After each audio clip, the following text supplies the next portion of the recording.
నమస్తే. Straight talk చర్చా కార్యక్రమానికి స్వాగతం. ఏపీ ప్రజలను కరెంటు కోతలు ఉక్కిరిబిక్కిరి చేస్తున్నాయి. రాబోయే 5-6 నెలలు జనం విద్యుత్ ఆదా చేయాల్సిందే అంటూ ప్రభుత్వం ప్రకటించేస్తుంది. నిజానికి ప్రత్యేక తెలంగాణ ఏర్పడితే కారు చీకట్లు కమ్ముకోక తప్పదని అప్పట్లో చాలామంది విశ్లేషించారు. కానీ ఇప్పుడు మాత్రం చూస్తే సీన్ రివర్స్ అయినట్టుగా కనిపిస్తోంది. సీఎం కేసీఆర్ చొరవ ప్రణాళికతో కరెంటు కోతల నుంచి తెలంగాణ తప్పించుకోగా ఏపీ మాత్రం అంధకారంలో చిక్కుకోవాల్సిన పరిస్థితి ఏర్పడింది. మరి ఏపీలో ఏర్పడే విద్యుత్ సంక్షోభానికి కారణం ఎవరు?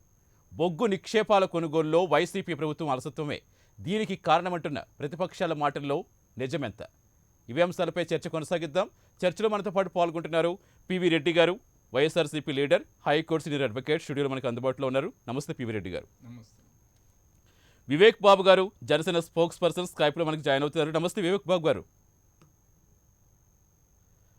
మాలకొండయ్య ఎనిమిరెడ్డి గారు, బీజేపీ స్పోక్స్ పర్సన్, జూమ్లో మనకు అందుబాటులోకి వచ్చారు. నమస్తే మాలకొండయ్య గారు. నమస్తే అండి. పాపారావు గారు, రాజకీయ విశ్లేషకులు, జూమ్లో మనకి జాయిన్ అయ్యారు. నమస్తే పాపారావు గారు. ముందుగా పివి రెడ్డి గారు మీతో స్టార్ట్ చేద్దాం. 2 ఏళ్ల క్రితం వరకు మిగులు విద్యుత్ రాష్ట్రంగా ఉన్న ఏపీలో ఈ సంక్షోభం ఎందుకు వచ్చిందంటారు? ఇప్పుడు ఒక విషయం అండి, ఈ సంక్షోభం అనేది ఇది అంతర్జాతీయ సంక్షోభం. ఒక రాష్ట్రానికి లేక ఒక దేశానికి కూడా సంబంధించింది కాదు. ఇది అంతర్జాతీయ సంక్షోభం. ఈ సంక్షోభంలో ఇండియా, కొన్ని యూరప్ కంట్రీసు, చైనా చాలా ప్రబలంగా ఈ సంక్షోభంలో చిక్కోనున్నాయి. ఇప్పుడు కారణం ఏమై ఉంటుందంటే, ఈ పాండమిక్ 2019 నుంచి పవర్ కన్జంప్షను చాలా వరకు తగ్గిపోయింది. ఎందుకనంటే ఇండస్ట్రీస్ ఎక్కడెక్కడ మూతపడినాయి కాబట్టి పవర్ కన్జంప్షన్ చాలా వరకు తగ్గిపోయింది. ఒక్కసారి ఈ బ్యాన్స్ అన్ని లిఫ్ట్ చేసేటప్పటికి ఈ ఇండస్ట్రీస్ మళ్ళీ వర్క్ చేయటంలోకి వచ్చేసినాయి. వర్క్ చేసేటప్పటికి పవర్ కన్జంప్షన్ పెరిగింది. ఈ ఒక్కసారి సడన్గా ఈ పెరగటం వలన వన్ ఆఫ్ ది రీజన్ అయింది. ఈ పవర్ కన్జంప్షన్ ఒక్కసారిగా పెరగటం వలన ఈ పవరు షార్టేజ్ అనేది వన్ ఆఫ్ ది రీజన్ అయింది. 2, ఇక్కడ వర్షాకాలం వచ్చేటప్పటికి, ఎస్పెషల్లీ ఈ సెప్టెంబరు, అక్టోబరు ఈ మాసాలు వచ్చేటప్పటికి, ఈ సంవత్సరమే కాదండి, ఏ సంవత్సరం కూడాను ఈ నెలల్లో, ముఖ్యంగా సెప్టెంబరు, అక్టోబర్ నెలల్లో ఈ షార్టేజ్, పవర్ షార్టేజ్ అనేది ఉంటుంది. ఎందుకు ఉంటుందంటే, నేను ఒక చిన్న ఉదాహరణ మీకు చెప్తాను. ఇప్పుడు వర్షాకాలం వచ్చినప్పుడు ఆల్మోస్ట్ ఆల్ మనకి ఓపెన్ కాస్టింగ్స్ ఉన్నాయి. ఇప్పుడు సింగరేణి కాలరీస్ కానీ, గోదావరి ఖని కానీ, ఇవన్నీ ఓపెన్ కాస్టింగ్స్. భూమిలోని పై పొరలోనే బొగ్గు మనకి వస్తూ ఉంటుంది. సో ఈ వర్షం ఎక్కువ వచ్చినందువలన అవన్నీ తడిచిపోయి వాటిని ఎక్స్ట్రాక్ట్ చేయటానికి అవకాశం చాలా తక్కువగా ఉంటుంది. One of the reason. Second reason వచ్చేటప్పటికి, ట్రాన్స్పోర్టేషను, ఈ రోడ్ రూట్లు కానీ, ట్రైన్ రూట్లు కానీ, ముఖ్యంగా ట్రైన్స్లో, వ్యాగన్స్లో ఇది సరఫరా చేస్తూ ఉంటారు. ఈ రూట్లు కానీ కొంతవరకు అబ్స్ట్రక్ట్ అవుతాయి వర్షాకాలంలో ఎస్పెషల్లీ. సో ఈ విధంగా కూడా కొంతవరకు ఈ పవరు, ఈ షార్టేజ్ అనేది వచ్చేదానికి అవకాశం ఉంటుంది. సో ఇది ఒక కారణం. రెండోది, మనం ఎక్కువ కోళ్ళు దిగుమతుల మీద, ఇంపోర్ట్స్ మీద ఆధారపడి ఉంటున్నాం. ఇంపోర్ట్స్ మీద ఆధారపడి ఉండటం వలన Australia, for example Australia, Indonesia, ఆ దేశాల నుంచి మనం ఇంపోర్ట్ చేసుకుంటా ఉన్నాం. వీళ్ళు ఈ పాండమిక్ 2019 వచ్చేటప్పటికి వాళ్ళ కొంతవరకు ప్రొడక్షన్ ఆపేసి, అప్పట్లో ఇప్పుడు ఒక్కసారిగా ప్రొడక్షన్ తీసుకొని వచ్చి rate double rate, triple rate, 4 times అట్లా పెంచారు. ఫర్ ఎగ్జాంపుల్ మనకి మెయిన్ సప్లయరు, మనం మెయిన్ ఇంపోర్ట్ చేసుకునేది ఇండోనేషియా నుంచి ఇంపోర్ట్ చేసుకుంటాం. ఇండోనేషియాలో 6 నెలల క్రితం, అంటే మార్చిలో, ఒక టన్ను వచ్చేసి $60 ఉంది. అదే ఇప్పుడు సెప్టెంబర్కి వచ్చేటప్పటికి, ఆగస్టుకు వచ్చేటప్పటికి టన్ను వచ్చేసి $200 అయింది. సో 3 టైమ్స్ 4 టైమ్స్ పెరిగింది. ఈ విధంగా ప్రైస్ ఎస్కలేషన్ విపరీతంగా ఉండేటప్పటికీ ఆ ఇంపోర్ట్లు కూడా చేసుకోవటం తగ్గిపోయింది. ఈ ప్లాంట్లు తగ్గించుకున్నారు. సో ఈ డిఫరెంట్ రీజన్స్ వలన ఈ పవర్ ప్రొడక్షను ఈ కోల్ సప్లై సరిగా లేనందువలన పవర్ తయారు చేయటం ప్రొడక్షన్ అనేది తగ్గిపోవటానికి అవకాశం వచ్చింది. ఇది ఒక స్టేట్కి సంబంధించింది కాదు. ఇప్పుడు ఆంధ్రప్రదేశ్ నుంచి సీఎం జగన్మోహన్ రెడ్డి గారు ప్రైమ్ మినిస్టర్కి లేఖ పెట్టారు, షార్టేజ్ ఉన్నాయి, కోల్ ఫీల్డ్ షార్టేజ్ ఉన్నాయి, మీరు పంపించాలని. ఢిల్లీ నుంచి కేజ్రీవాల్ గారు చీఫ్ మినిస్టరు, ఆయన ప్రైమ్ మినిస్టర్కి లెటర్ పెట్టారు. కేరళ సీఎం పెట్టాడు, కర్ణాటక సీఎం పెట్టాడు, అస్సాం సీఎం పెట్టాడు. ఈ విధంగా డిఫరెంట్ స్టేట్స్ నుంచి, ఆల్మోస్ట్ ఆల్ అన్ని స్టేట్స్ నుంచి దాదాపుగా, కాకపోతే 1-2 స్టేట్లు కొంచెం మినహాయింపులు ఉంటాయి. ఎందుకంటే అంతకు ముందు ఉన్నటువంటి ఈ ప్రొడక్షను, వాళ్ళకి కోళ్ళు స్టాక్స్ అవన్నీ ఉండటం వలన ఇదే ప్రాబ్లము, ఈ షార్టేజ్ ప్రాబ్లము ఈవెన్ చైనాలో కూడా విపరీతంగా ఉంది. రైట్. ఈ చైనా కూడా విపరీతంగా దాన్ని ఫేస్ చేసుకుంటూ వాళ్ళ ఇండస్ట్రీస్ను కూడా ముందుకు తీసుకుపోయే పరిస్థితి లేకుండా వచ్చింది. అయితే దీని మీద మన RK Singh union power minister ఒక టీమును దాన్ని తయారు చేసి ఇది మానిటరింగ్ చేస్తున్నాడు. ఈ కోల్ సప్లైని ఏ విధంగా తెప్పించి ఎంతవరకు సప్లై చేయాలా అని చెప్పినని మానిటరింగ్ చేస్తున్నాడు. ఇది గవర్నమెంట్ రూల్స్, గవర్నమెంట్ లెక్కల ప్రకారం 22 డేస్ వరకు స్టాక్ ఉండాలి. 22 డేస్ వరకు. ఎందుకనంటే పవర్ ప్లాంట్ ఒక చోట ఉంటుంది, ఈ ముడిసరి రా మెటీరియల్ ఇంకో చోట నుంచి వస్తుంది. ఈ మధ్యలో గ్యాప్ కొంత ఉంటుంది. ఈ ట్రాన్స్పోర్ట్ కానీ ఏదైనా సరే ఈ గ్యాప్ కొంత ఉంటుంది. సో వీటన్నిటినీ ఎస్కలేషన్స్ అన్నిటినీ సెటరేట్ చేయటం కోసం, మానిటరింగ్ చేయటం కోసం ఒక ఇంటర్ మినిస్ట్రీరియల్ టీమును దాన్ని ఏర్పాటు చేసి ఆర్కే సింగ్ దాన్ని మానిటర్ చేస్తూ ఉన్నాడు. కాబట్టి ఈ విధంగా అఫ్కోర్స్ ఇప్పుడైతే ప్రస్తుతానికైతే ఒక వారానికి మించి లేవు అని అంటున్నారు stocks, coal stocks. Not only India, even abroad also, that is China, some European countries and ఇక్కడ వచ్చేటప్పటికి ఏపీకి ఎందుకు సంక్షోభం వస్తుంది అనేది కదా. ఏపీ కంటిన్యూ చేద్దాం. పాపారావు గారు, తెలంగాణ ఏర్పడితే కారు చీకట్లు కమ్ముకోక తప్పదు, అప్పుడు విశ్లేషించుకున్న సందర్భాలు అవి. బట్ ఇప్పుడు చూసుకుంటే తెలంగాణలో లేని విద్యుత్ సంస్థ ఏపీకి మాత్రమే ఎందుకు వచ్చిందంటారు? అసలు వాస్తవానికి ఆంధ్రప్రదేశ్లో కొరత రాదు. ఆంధ్రప్రదేశ్ రాష్ట్ర విభజన తర్వాత నీటికి సంబంధించి ఆంధ్రప్రదేశ్కి సమస్యలు వస్తాయి, విద్యుత్తుకి సంబంధించి ఆంధ్రప్రదేశ్ బాగుంటుంది అనేది లెక్కేస్తుంది. కానీ ఇప్పుడు జరుగుతున్న వాటిలో చూసుకునేటట్లయితే తెలంగాణ బాగుంది విద్యుత్కి సంబంధించి. 24 గంటలు అంటే నిజంగా మనం కిరణ్ కుమార్ రెడ్డి గారి గవర్నమెంట్లో ఆ రోజు చూస్తే ఎంత విద్యుత్ కోతలు, ఆఖరికి చిన్న పరిశ్రమలు చాలా మూతపడిపోయి వారానికి కొద్ది రోజులే పరిశ్రమలు పనిచేయడం, భయానకమైనటువంటి పరిస్థితిని హైదరాబాద్ మహానగరంలో చూసాం. దాని నుంచి ఈరోజు బయటపడ్డాం. దీనికి ఒక ప్రణాళిక ఉంది. ఎందుకంటే వాస్తవానికి ఇక్కడ ఏంటంటే విద్యుత్ జనరేటింగ్ ప్రాజెక్టుల కంటే కూడా బొగ్గు నిల్వలు ఉన్నాయి. తెలంగాణకి ఏంటంటే సింగరేణి బొగ్గు నిల్వలు అనేది పెద్ద వనరు. సింగరేణి ఉండటం వల్ల ఇక్కడ బొగ్గు నిల్వలు ఉన్నాయి. అని ఛత్తీస్గఢ్ నుంచి తీసుకుంటున్నారు, అగ్రిమెంట్స్ చేసుకున్నారు, పకడ్బందీ ప్రణాళికతో మొదలు పెట్టారు. కానీ ఇక్కడ చాలా మంచి బిగినింగ్. ఎందుకంటే విద్యుత్ శక్తి అనేది ప్రతిదానికి పునాది దేశం, ప్రతి ప్రతి ఎందుకంటే నేను ఒకప్పుడు చెప్తాను, నేను చెప్తే కొంచెం పక్కపోతున్నాను అంటారు కానీ 1917లో ఆ రోజుల్లో 100 ఏళ్ల క్రితం రష్యాలో విప్లవం జరిగినప్పుడు ఆ రోజు రష్యా నేత లెనిన్ ఫస్ట్ వేసిన ప్రణాళిక ఏంటంటే ఒక పెద్ద చార్ట్ చూపిస్తాడు. హెచ్జి వెల్స్కీ వరకు వస్తూ ఆయన చూపిస్తాడు విద్యుదీకరణ, రష్యా విద్యుదీకరణ, సోవియట్ యూనియన్ విద్యుదీకరణ ప్రణాళికని. సోవియట్ యూనియన్ మొత్తం విద్యుదీకరణ జరపాలి, ఎట్లా భారీ ఎత్తున విద్యుదీకరణ, చాలా వెనకబడ్డ దేశం కదా. ఆ ప్రణాళిక చూపిస్తాడు. మొదటి పని చేస్తున్నాం మేము అంటే దానికి ఎంత ప్రాధాన్యత ఉందో చూడండి. విద్యుదీకరణ జరిగితేనే ఒక దేశంలో పూర్తి స్థాయిలో, ఆ తర్వాతే దాని పునాది మీద పరిశ్రమలు వచ్చినా, ఆధునిక జీవితం వచ్చినా, అభివృద్ధి జరిగినా అన్ని అది ప్రధాన పునాది ప్రాతిపదిక, రోడ్ల కంటే కూడా ఎక్కువగా. అట్లాంటి పునాది తెలంగాణలో చాలా తెలివిగా వేసుకున్నారు. సరే, ఆంధ్రప్రదేశ్లో ఏంటంటే 4 ప్రాజెక్టులు ఉన్నాయి, విద్యుత్ ఉత్పత్తి ప్రాజెక్టులు ఉన్నాయి. కానీ అక్కడ ప్రాబ్లం ఏంటంటే బొగ్గు వాళ్ళది కాదు, బయట నుంచి రావాలి. ఆ బొగ్గుని పొందటంలో ఈరోజు జగన్మోహన్ రెడ్డి ప్రభుత్వాన్ని సరే విమర్శించేవాళ్ళు విమర్శిస్తున్నారు.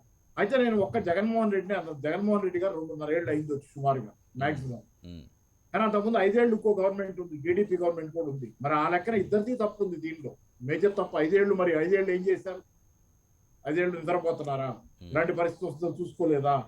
ఇక్కడ ఏంటంటే ఓవరాల్ ఏంటంటే చాలా పొరపాట్లతో కూడిన లోపభూయిష్టంగా బొగ్గు ఒప్పందాలు చేసుకోవాలి. బొగ్గు సంబంధించి ఒప్పందాలు చేసుకుని ఉండాల్సింది. కరాఖండిగా ఏంటంటే స్పష్టంగా ఏంటంటే ఖచ్చితంగా ఇట్లా సప్లైస్ ఉండాలనేది చేసుకోకుండా రాష్ట్రాన్ని ముఖ్యంగా ఆంధ్రప్రదేశ్ రాష్ట్రం తాలూకు సమస్య ఏంటంటే పారిశ్రామికీకరణ లేదు. పారిశ్రామికంగా అభివృద్ధి చెందాల్సిన రాష్ట్రం. దానికి విద్యుత్తే ప్రధాన పునాది. అసలు కరెంటు పోకుండా నిరంతర విద్యుత్ ఉందంటే ఆ రాష్ట్రంలో పరిశ్రమ పెట్టడానికి ఎవరైనా ఎక్కువ ఉత్సాహం చూపిస్తారు. దీని విషయంలో 5 సంవత్సరాలు చంద్రబాబు ప్రభుత్వం, ఆ తర్వాత వీళ్ళు కూడా కొంత నిర్లక్ష్యం ఖచ్చితంగా ఉంది. దానిలో తప్పే లేదు, సందేహమే లేదు. సరే, ఈ రోజు చూసుకునేటట్లయితే సరే బొగ్గుని ఎన్షూర్ చేసుకుంటున్నాం. అయితే దేశంలో మొత్తం ఓవరాల్ విద్యుత్ ఉత్పత్తిలో ఈ దేశంలో చూసుకుంటే 66% థర్మల్ పవర్, అంటే కోల్ మీద ఆధారపడేటువంటి దాని మీదే ఉంది ఎక్కువగా. అయితే ఇలా పెద్దలు చెప్పారు, వెంకటరెడ్డి గారు చెప్పినట్టున్నారు ఏంటంటే ప్రపంచం అంతా సమస్య ఉందనేది. నిజమే ఉంది. కానీ భారతదేశంలో సమస్యకి ప్రపంచంలో సమస్యకి కొద్దిపాటి తేడాలు ఉన్నాయి. ఆ సమస్యల తేడాలు ఏంటంటే ఇక్కడ మనం ఆకాశంలో మబ్బులు చూసి ముంత పారబోసుకున్నట్లుగా మనం బొగ్గు ఆధారితంగా విద్యుత్ ఉత్పత్తి చేసుకుంటున్నాం. గతంలో దాని మీదే బతుకుతున్నాం. ఈ మధ్య కాలంలో మనం ఏం చేయడం మొదలు పెట్టామంటే బొగ్గు ఆధారిత విద్యుత్ ఉత్పత్తిని తగ్గించడం మొదలు పెట్టాం. పర్యావరణ కాలుష్యం అని ఇంకో కారణం అని చెప్పి ఈ మధ్య కాలంలో మన ఎంఫసిస్ మొత్తం మేక్ ఇన్ ఇండియా పేరుతో, లేకపోతే ఇప్పుడు గ్రీన్ ఎనర్జీ పేరుతో పర్యావరణ హితమైనటువంటి ప్రత్యామ్నాయ ఇంధన వనరుల దిశగా ఎక్కువ 2-3 బడ్జెట్ల నుంచి దాని మీద దృష్టి పెడుతున్నారు. ఆ క్రమంలో ఏం చేశారంటే ప్రత్యామ్నాయ ఇంధన వనరులు బాగా అభివృద్ధి చెందక ముందే కావాల్సిన స్థాయిలో ఆల్రెడీ ఉన్నటువంటి బొగ్గుని నిర్లక్ష్యం చేయడం మొదలుపెట్టారు. అంటే ఆకాశంలో మబ్బులు చూసి ముంత బారబోసేసారు ఈ బొగ్గు ముంత. ఇప్పుడు అకస్మాత్తుగా బొగ్గుని మళ్ళీ రైజ్ అవ్వాలి, ఆ స్థాయికి తేగలగాలంటే తేలేకపోతున్నారు అవసరమైనప్పుడు. కానీ ఇక్కడ ఏంటంటే మనం ప్లానింగ్ లో చాలా లోపం ఉంది. గ్రీన్ ఎనర్జీ పేరుతో ఫ్యాన్సీఫుల్ గా పోయి నేల మీద నిలబడకుండా గాలిలో సాగు చేయడం తాలూకు ఫలితం ఇది. తర్వాత ఏంటంటే ఈరోజు కేంద్ర ప్రభుత్వం ఒక బుకాయింపు చేస్తుంది. ఏంటి 22 రోజులకు సరిపడా విద్యుత్ బొగ్గు నిల్వలు ఉన్నాయంటుంది. మరి 22 రోజులకు సరిపడా దేశవ్యాప్తంగా కావాల్సిన బొగ్గు నిల్వలు ఉంటే ఈరోజు ఇన్ని రాష్ట్రాల్లో, రాజస్థాన్లో ఆల్రెడీ కరెంటు కోత, గ్రామాల్లో పట్టణాల్లో, రాజస్థానే కాదు జార్ఖండ్, బీహార్, కేరళ, పంజాబ్, మహారాష్ట్ర, చెప్తా పోతే లిస్టు. ఇన్ని రాష్ట్రాల్లో విద్యుత్ కోత. ఇప్పుడు ఆంధ్రప్రదేశ్ కూడా. ఎందుకు విద్యుత్ కోత మీకు? ఏంటంటే ఓవరాల్ ఏంటంటే కేంద్ర ప్రభుత్వం ఆక్సిజన్ ఉంది చెప్పింది, అంతకుముందు చెప్పింది చూసారా? ఆక్సిజన్ అంత కావాల్సినంత ఉంది. ఆక్సిజన్ కోవిడ్ కాలంలో ఏం చెప్పింది? కావాల్సినంత ఆక్సిజన్ సప్లై ఉందని చెప్పింది. జనాలు చచ్చిపోతుంటే ఆక్సిజన్ లేక. ఇప్పుడు బొగ్గు లేక విద్యుత్ ఉత్పత్తి ఆగిపోతుంటే మాత్రం కూడా అదే చెబుతుంది, బొగ్గు ఉందనే చెబుతుంది. మరి దీనికి ఎవరేం చెప్తారో, పక్క కరెంటు పోతున్న అనుభవాలు అన్నీ ఉన్న వాళ్ళకి అర్థం అవుతుంది. కరెంటు పోయే అనుభవం కింద చీకట్లో కూర్చున్న వాళ్ళకి అర్థం అవుతుంది బొగ్గు లేదు, విద్యుత్ లేదని. కానీ కేంద్ర ప్రభుత్వం మాత్రం బొగ్గు ఉంది, 22 రోజులు సరిపడా ఉంది. రైట్, కంటిన్యూ చేద్దాం పాపారావు గారు. వివేక్ గారు, కరెంటు తక్కువ వాడు ప్రభుత్వ పెద్దలు అయితే చెప్పేస్తున్నారు. అసలు దీన్ని ఎలా అర్థం చేసుకోవాలి? ఈ విద్యుత్ సంక్షోభానికి కారణం ఎవరని కనిపిస్తోంది మీకు? వివేక్ గారు, మీ వాయిస్ డిస్టర్బెన్స్ ఉంది, ఆడియో ఒకసారి చెక్ చేయండి. మ్యూట్లో పడినట్టుంది, ఒకసారి చెక్ చేయండి వివేక్ గారు. ఎస్, ఇప్పుడు వినిపిస్తుంది, మాట్లాడండి. ముందుగా మీకు వీక్షకులందరికీ అంటే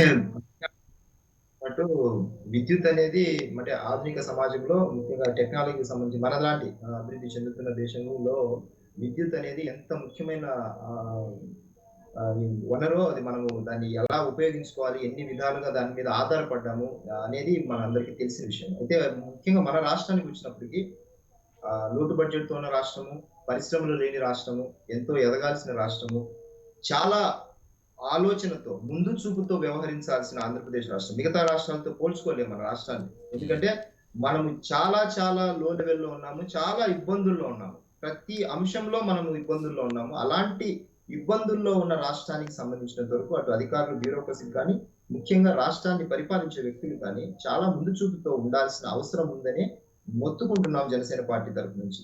అయితే ఒక విద్యుత్ సంక్షోభం, గత 5 ఏళ్లుగా లేని విద్యుత్ సంక్షోభము ఆల్ ఆఫ్ సడన్ మిగతా రాష్ట్రాలు లేకపోతే కేంద్రము కొన్ని మార్గదర్శకాలు లేకపోతే డెఫిషిట్ లో కొన్ని ఉంది అని అంటున్నారు, అది నిజమే. కానీ దానికన్నా ముందు మన దగ్గర మీకు కొన్ని లెక్కలు చెప్తాను.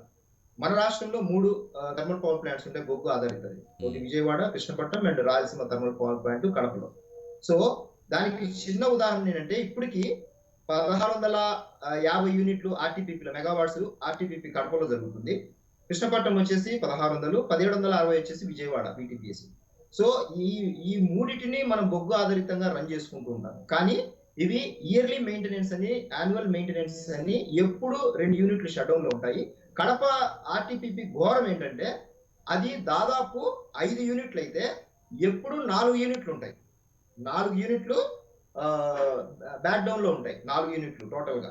సో అందులో ఎప్పుడో 1 యూనిటే రన్ అవుతూ ఉంటది. ఏమంటే పక్క నుంచి గవర్నమెంట్, అంటే గవర్నమెంట్ లో ఉన్న పెద్దలు కావచ్చు, గవర్నమెంట్ ఎమ్మెల్యేలు, మంత్రులకు సంబంధించిన ఈ సోలారు లేకపోతే విండు, ఈ సంబంధించిన వీళ్ళకున్న కొన్ని ప్రైవేట్ కి సంబంధించిన ప్లాంట్స్ ఏవైతే ఉన్నాయో అక్కడ నుంచి అధిక మొత్తంలో 25 రూపాయల యూనిట్ పెట్టి కొనుక్కునేలా ఒప్పందాలు చేసుకొని అక్కడ నుంచి కరెంట్ తీసుకుంటారు. గవర్నమెంట్ దాన్ని పక్కన పెట్టేస్తూ ఉంటారు. అంటే గతంలో జరిగిన దానికి చెప్తున్నాను మీకు ఉదాహరణ. కరెంటు రేట్లు ఎందుకు ఇంత పెరుగుతున్నాయి, కరెంటుని ఎలాగ మనకు అవకాశం ఉండి కూడా యూనిట్లు తక్కువ ధరకు వస్తున్నా కూడా గవర్నమెంట్ సంబంధించిన దాన్ని ఎందుకు బొగ్గు నిల్వ చేసుకోకుండా 22 రోజులు పెట్టుకోవాల్సిన బొగ్గును తెచ్చుకోకుండా క్వాలిటీ బొగ్గును నెలల తరబడి, సంవత్సరాల తరబడి దాన్ని బ్యాక్ డౌన్ లో ఎందుకు పెడుతున్నారు అనేది $1 మిలియన్ ప్రశ్న. ఈ విషయాన్ని చాలా మంది తెలియదు. ప్రతిసారి ఇది మనము ఇప్పటికీ మీరు కావాలంటే ఎంక్వైరీ చేయండి. ఈ 3 థర్మల్ పవర్ ప్లాంట్లలో బొగ్గు ఏ వారానికి సంబంధించి వారం కూడా దానికి నిల్వ ఉండదు. ఏమంటే యాన్యువల్ మెయింటెనెన్స్ లేకపోతే పవర్ ఇక్కడ నుంచి యూనిట్ చాలా తక్కువకి ఇస్తున్నా కూడా వేరే పక్క నుంచి తీసుకుంటున్నారని ఆ ఎంప్లాయీస్ చెప్తారు. ఏమంటే వాళ్ళకి సంబంధించిన వ్యక్తులు వేరే చోట్ల వాళ్ళు తీసుకుంటున్నారు. వాళ్ళ మినిస్టర్స్, వాళ్ళ ఎమ్మెల్యేలకు సంబంధించిన వాళ్ళకి ఉన్నాయి వాళ్ళకి పవర్ ప్లాంట్స్. అక్కడ నుంచి తీసుకోవడం మన మీద బర్డెన్ వేయడం. సో ఇందాక మన ఆర్సీబీ ప్రతినిధి గారు అంటున్నారు ఎక్స్ట్రాక్షన్ కు ఈ సీజన్ మంచిది కాదు అండ్ రెయినీ సీజన్ అని అంటున్నారు. ఈ సంవత్సరమే వర్షాలు వచ్చాయి సార్. ఈ సంవత్సరమే వర్షాలు వచ్చాయా మనకు? ఎన్నేళ్ల నుంచి కరెంట్ వాడుతున్నాము? ఎప్పుడు లేనిది ఇప్పుడే వర్షాలు వచ్చాయా మనకు? ఇప్పుడే ఎక్స్ట్రాక్షన్ సమస్య వచ్చిందా? మనము ముందు చూపుతో లేము. కరోనా టైంలో ఎంత మనం 2 ఏళ్లుగా కరోనాను అనుభవించాము. ఆ టైంలో లేనిది ఒకవేళ కరోనా టైంలో ఉన్నా కూడా మనకు నిల్వలు అధిక మొత్తంలో ఉన్నప్పుడు మనం దాన్ని డంప్ చేసుకోవాలి కదా. ముందు చూపుతో వ్యవహరించాలనేది అందుకే అనేది అధికారులు ఉన్నప్పుడు అధికారులు ఇంటిమేట్ చేస్తున్నామని అధికారులు చెప్తున్నారు.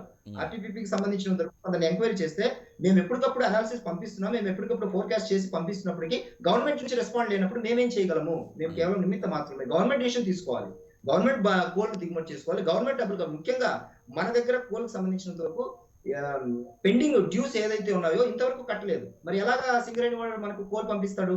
సో ఇలాంటివన్నీ కప్పిపుచ్చుకుంటూ, ఇలాంటివన్నీ నిజాలు చెప్పుకోకుండా ఇంకా కేంద్రం అంటుంది మా వాటా కూడా మీరు వాడుకోండి, కానీ బట్ ఇప్పుడు కరెంటు కోతలు మాత్రం దయచేసి పెట్టద్దు అంటున్నారు. ఆల్రెడీ రాష్ట్రంలో చాలా ప్రాంతాల్లో మొదలవుతున్నాయి. కేవలం 2-3 రోజులకు మాత్రమే మనకు బొగ్గు నిల్వలు ఉన్నాయి. 3వ రోజు ఏంటో పరిస్థితి లేదు. ముఖ్యంగా ఇంకొక విషయం ఏంటి గుర్తు చేయాలనుకుంటున్నారంటే ఇప్పుడిప్పుడే కరోనా నుంచి కోలుకున్న సమయంలో వ్యాపారస్తులు కానీ, హాస్పిటల్స్ కానీ, మిగతా వాళ్ళు కానీ ఇప్పుడిప్పుడే కోలుకుంటున్నారు. ఇప్పుడు ఇటువంటి సమయం కరెంటుకి పోయిందంటే దాదాపు అంటే ఒక 10 రూపాయలతో యూనిట్ దొరికే మన పరిస్థితికి దాదాపు 10 రెట్లు ఖర్చు పెట్టాల్సి వస్తుంది డీజిల్. దాన్ని మళ్ళీ మనము జనరేటర్ల రూపంలో మళ్ళీ మనం పవర్ బ్యాక్ చేసుకోవాలంటే. సో ఒక యూనిట్ కి 100 రూపాయలు వాళ్ళకి ఖర్చు అవుతుంది. ఆ ఖర్చు తిరిగి జనాల మీదనే వేస్తారు. సో ఇది డైరెక్ట్ గా మళ్ళీ ప్రజల మీదనే పడుతుంది భారం ప్రతి విషయంలో. సో ఈ ముందు చూపు లేని తనము మొదటి నుంచి వైసీపీ ప్రభుత్వానికి చెప్తున్నప్పటికీ వాళ్ళకి సంబంధించిన అంటే వాళ్ళ ఆలోచనకు అనుగుణంగా మేము ఎంత 151 వచ్చాం కాబట్టి మేము ఏం చేసినా చెల్లుతుంది, మాకు అవసరం లేదు, దోపిడీ దండుకో రాజ్యం కింద మేము చేసుకుంటూ వెళ్తామని ఈ ఆలోచన విధానాన్ని వద్దని ప్రజలకు అనుకూలంగా ప్రజలకు కోరుకునే న్యాయమైన నిర్ణయాలు, ప్రజాభిష్టం మేరకు నిర్ణయాలు తీసుకోమని మొదటి నుంచి చెప్తున్నప్పటికీ వీళ్ళు ఆ దిశగా ముందు చూపు తీసుకోకపోవడం వల్ల మరొకసారి కరెంట్ సంక్షోభం వచ్చింది. మన రాష్ట్రంలో ముఖ్యంగా కరెంట్ సంక్షోభం మిగతా రాష్ట్రాలకు ఉండొచ్చు కానీ మన రాష్ట్రానికి సంబంధించినందుకు అవకాశం లేదు. ఎందుకంటే మనకు ఎనఫ్ సర్ప్లస్ గా 3 పవర్ ప్లాంట్లు ఉన్నాయి, మనకు సరిపోతుంది, మనం ఖచ్చితంగా సరిపోతుంది. కానీ వీళ్ళు ముందు చూపు లేని కారణంగా వీళ్ళు ఈ పరిస్థితి ఈ రోజు ఇలాంటి పరిస్థితి దాపురించింది. రైట్ వివేక్ గారు, కంటిన్యూ చేద్దాం. మాల్కొండయ్య గారు, ఏంటి బొగ్గు కొరత ఏపీ విద్యుత్ సంక్షోభానికి కారణంగా కనిపిస్తోందా? ఒకవైపు దేశంలో బొగ్గు సంక్షోభం లేదని కేంద్రం చెప్పే మాటల్లో వాస్తవం ఎంత? కేంద్రం మాటలతో చెప్పట్లేదండి, డైరెక్ట్ గా కేంద్ర ప్రభుత్వం ప్రకటనతోనే చెప్తుంది. కాబట్టి ముందుగా మీకు ప్యానెల్లో ఉన్న పెద్దలందరికీ కూడా నమస్కారాలు తెలియజేస్తున్నాం. చాలా మంచి సబ్జెక్టు ప్రజలకు తెలియవలసిన అవసరం ఉన్న సమయంలో మీరు డిబేట్ పెట్టారు, మీకు ప్రత్యేకంగా అభినందనలు తెలియజేస్తున్నాం. ఆంధ్రప్రదేశ్ వరకు మనం మాట్లాడినట్టయితే ఆంధ్రప్రదేశ్ ముఖ్యమంత్రి గారికి కానీ, ముఖ్యమంత్రి గారిలో దగ్గర ఉన్నటువంటి మంత్రి మండలిలో కానీ వారికి ఈ యొక్క విద్యుత్ రంగం పట్ల అవగాహన పెద్ద ఎత్తున జగన్మోహన్ రెడ్డి గారికి ఉన్నప్పటికీ రాష్ట్రంలో విద్యుత్ విషయాల మీద సరైనటువంటి ప్లానింగ్ అనేటటువంటిది 2.5 సంవత్సరంలో ఎప్పుడు కూడా వీళ్ళు సమీక్షించలేదు. బడ్జెట్ లో ఎప్పుడు రూపాయి కేటాయించలేదు. ఎందుకంటే ఏదో కరోనా మీద తోసేద్దాం, లేకపోతే కేంద్రం మీద తోసేద్దాం అనేటటువంటి ఒక నెపణతో ఈ ప్రభుత్వం ముందుకెళ్తుంది. ఇవాళ చాలా స్పష్టంగా కేంద్రంలో ఉన్నటువంటి ప్రభుత్వం నరేంద్ర మోడీ గారి నాయకత్వంలో అమిత్ షా గారు, అదేవిధంగా బొగ్గు గనుల శాఖ మంత్రి గారు, అదేవిధంగా జలశక్తి మంత్రి గారు ఉన్నత అధికారులతో కూర్చొని ఆంధ్రప్రదేశే కాదు దేశంలో ఏ రాష్ట్రంలో కూడా కరెంటు కోతలు పెట్టొద్దు, మీకు ఎంత కావాలంటే అంత బొగ్గు ఇస్తాం, బొగ్గే కాదు కరెంటు కూడా మీకు ఇస్తాము అని రాష్ట్రాలకు చెప్తుంటే రాష్ట్రాల్లో ఉన్నటువంటి ప్రభుత్వాలు మాత్రం ఇది కర్ర పెట్టడం, లేకపోతే మోడీ గారు మొత్తం హ్యాండ్ ఓవర్ చేసుకుంటున్నారు, ఈ రాష్ట్రాల్లో పెట్టడం చేస్తున్నారు అనేటటువంటి ఒక ప్రతిపక్ష రాష్ట్రాల అధికారంలో ఉన్నటువంటి రాష్ట్రాల్లో రాజకీయ కోణంలో చూసి రాజకీయ గందరగోళం సృష్టించి విద్యుత్ సంక్షోభం ఉందని చెప్తున్నారు తప్ప వాస్తవానికి విద్యుత్ సంక్షోభం లేదు. సంక్షోభం నుంచి బయటపడడానికి కావాల్సిన అన్ని వనరులు కేంద్రం సూచన చేస్తుంది. మరి ఎందుకు విద్యుత్ సంక్షోభం లేకపోతే మరి 6 రాష్ట్రాలు ఎందుకు వచ్చింది అనుకోవాలి? మాల్కొండే గారు, ఇండస్ట్రీలకు ఇబ్బంది లేదు, మాల్కొండే గారు, ఇబ్బంది లేదు, విద్యుత్ సంక్షోభం లేదని మీరు చెప్తున్నారు. మాల్కొండే గారు కారణంగా ఈ యొక్క సమస్య సృష్టిస్తున్నారు అనేటటువంటి విషయం స్పష్టంగా చెప్తున్నాను. మాల్కొండే గారు, ఒక ఏపీ విషయం గురించే కాదు, ఏపీతో పాటు ఢిల్లీ, పంజాబ్, గుజరాత్, రాజస్థాన్, తమిళనాడు ఇట్లా కూడా క్రైసిస్ కనిపిస్తోంది. అంటే మనం ఇప్పుడు ఏపీ గురించి మాట్లాడుకుంటున్నా, ఈ 6 రాష్ట్రాల్లో స్టార్ట్ అయింది, క్రమేపీ పెరిగే అవకాశం ఉంటే ఎలా ఎదుర్కోవాలి? అంటే మీరు ఒకవైపు వాస్తవం లేదు అని చెప్తున్నారు, వాస్తవం లేకుండా ఎన్ని జరుగుతున్నాయా? ఒక్క విషయం నేను ఏం చెప్తున్నానంటే, మీరు చెప్పిన రాష్ట్రాల పేరు మరొకసారి గుర్తు తెచ్చుకోండి. బీజేపీ అధికార రాష్ట్రాలు కానీ లేకపోతే ప్రతిపక్ష అధికార రాష్ట్రాలు కానీ భారతదేశంలో అన్ని రాష్ట్రాలు కేంద్ర ప్రభుత్వానికి ఒక్కటే. కానీ వాళ్ళు ఉన్నటువంటి ఎవరైతే ఆంధ్రప్రదేశ్ కానివ్వండి, మీరు చెప్పిన రాష్ట్రాల యొక్క ప్రభుత్వాలు కేంద్ర ప్రభుత్వం మీద ఏ విధంగా బురద చల్లాలనేటటువంటి ఆలోచనతో ఉన్నటువంటి అవకాశాన్ని ప్లాన్ చేసుకోకుండా వాళ్ళ యొక్క ఫెయిల్యూర్లు బయటపడతాయనేటువంటి భయంతో కేంద్ర ప్రభుత్వం మీద ముందుగానే ఒక ఉత్తరం రాసిన నిబంధనలు ఇలాగ మమ్మల్ని మీరే కాపాడండి అని చెప్పి ప్రజల దగ్గర ఏదైతే విమర్శలు ఉన్నాయో అవి వాళ్ళ మీద పడకుండా కేంద్రం మీద నెట్టడం కోసం రాజకీయం చేస్తున్నారు తప్ప నిజంగా కొంత ఇబ్బంది ఉంది, నేను కాదంటలేదు. ముందు చూపు లేని కారణంగా, బడ్జెట్ కేటాయించిన కారణంగా గత 5 సంవత్సరాల పాలనలో అప్పటి ఉన్నటువంటి చంద్రబాబు నాయుడు గారు అనేక కంపెనీలకి వారికి ప్రజలు 5 సంవత్సరాలు పర్మిషన్ ఇస్తే 25 సంవత్సరాలు కాంట్రాక్ట్ ఒప్పందం చేసుకున్నారు. ఇవాళ యూనిట్ 2 రూపాయల్లో మనకు తయారవుతుంటే ఇవాళ కూడా 6 రూపాయల నుంచి 11 రూపాయల వరకు మన కాంట్రాక్ట్ ఒప్పందంలో భాగంగా మనం ఇవాళ బలవుతున్నాం. ఇటువంటి నిర్ణయాలని సమీక్షించకుండా 2.5 సంవత్సరాల రాష్ట్ర ప్రభుత్వం ఏదైతే బొగ్గు గనులకు కానీ లేదా విద్యుత్ డిపార్ట్మెంట్ కానీ చంద్రబాబు నాయుడు గారు 35,000 కోట్ల రూపాయలు బకాయిలు పెట్టినటువంటి మహానుభావుడు చంద్రబాబు నాయుడు గారు దాన్ని ఎప్పుడైనా సమీక్షించిందా జగన్మోహన్ రెడ్డి గారు గవర్నమెంట్? బొగ్గుల విషయం ఎందుకు నిలబెట్టుకోవాలని ఆలోచించలేదు. అదేవిధంగా ప్రధానమంత్రి గారు దేశంలో అన్ని రాష్ట్రాలకు ఏం చెప్తున్నారంటే, ఏదైతే మన యొక్క సంపద ఉందో ఆ సంపదను ఎక్కడైతే మన వాడకం పెరుగుతుందో దానికి ఆల్టర్నేటివ్ ఆలోచన చేయాలి. ఇవాళ డీజిల్ విపరీతంగా మనం వాడుతున్నటువంటి పరిస్థితుల్లో 20% దేశవ్యాప్తంగా డీజిల్ వాడకం తగ్గించడానికి నరేంద్ర మోడీ గారు ప్లాన్ చేస్తున్నారు. ఇవాళ మన పెద్ద వెంకటరెడ్డి గారు చెప్పారు కొన్ని విషయాలు. అది ఏవైతే మనకి సంపదని మించి వాడకంలో వస్తున్నామో దానికి ఆల్టర్నేటివ్ గా మనం ఎందుకు ప్రయత్నం చేయట్లేదు? సోలార్ మీద ఎందుకు దృష్టి పెట్టలేదు? జల విద్యుత్ మీద ఎందుకు దృష్టి పెట్టలేదు? 2.5 సంవత్సరం పాటు వైసీపీ ప్రభుత్వం వాళ్ళ యొక్క పప్పు బెల్లాల పథకాలకి బడ్జెట్ లేకపోయినా సరే అప్పులు చేసి డబ్బులు తెచ్చి వాళ్ళు 1,00,000 కోట్ల రూపాయలు ప్రజలకు ఇచ్చి 3 లక్షల కోట్ల రూపాయలు వాళ్ళు జేబుల్లో వేసుకున్నారు. ఎందుకు ఈ కరెంటు బాగా వచ్చాయంటే ఇందుకే వచ్చాయనేటటువంటిది స్పష్టంగా మనం ఈ ప్రభుత్వాన్ని డిమాండ్ చేస్తున్నాం. రైట్, ఏం చెప్తారు పివి రెడ్డి గారు?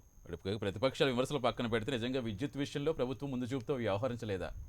కేంద్రానికి సంబంధించి కేంద్రం అన్ని విధాలు సపోర్ట్గా ఉంటున్నా ఏపీ సర్కార్ ఆ దిశగా ముందుకెళ్ళటం లేదా? ఇక్కడ ఏపీ సర్కార్ ఆ దిశగా వెళ్ళటం లేదని చెప్పడానికి అవకాశం లేదండి.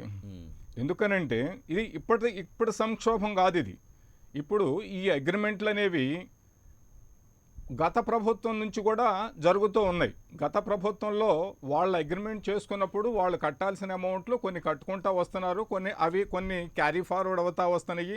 క్యారీ ఫార్వర్డ్ అవుతా వీళ్ళ టైంలోకి వచ్చేటప్పటికి వీళ్ళు కొన్ని అగ్రిమెంట్లు చేసుకుంటారు, వీళ్ళు కొంత అమౌంట్ కట్టాలా. అదే ఒక కంటిన్యూస్ ప్రాసెస్ అది. ఆ విధంగా కట్టుకుంటూ పోతుంటారు. అది సమస్య కాదు. ఇక్కడ కోల్ ఇండియా కంట్రోల్ చేస్తుంటుంది. ఈ కోల్ని అలొకేట్ చేయటం అనేది మన పెద్దలు చెప్పినట్టు 3 ప్లాంట్లు ఉన్నాయి ఇక్కడ. ఏ ప్లాంట్కైనా సరే కోల్ ఇండియా ఎంత అలొకేట్ చేయాలా, పలానా ప్లాంట్కి ఎంత అలొకేట్ చేయాలా అని చెప్పినని చూసేదన్ను వాళ్ళు అలొకేట్ చేస్తారు.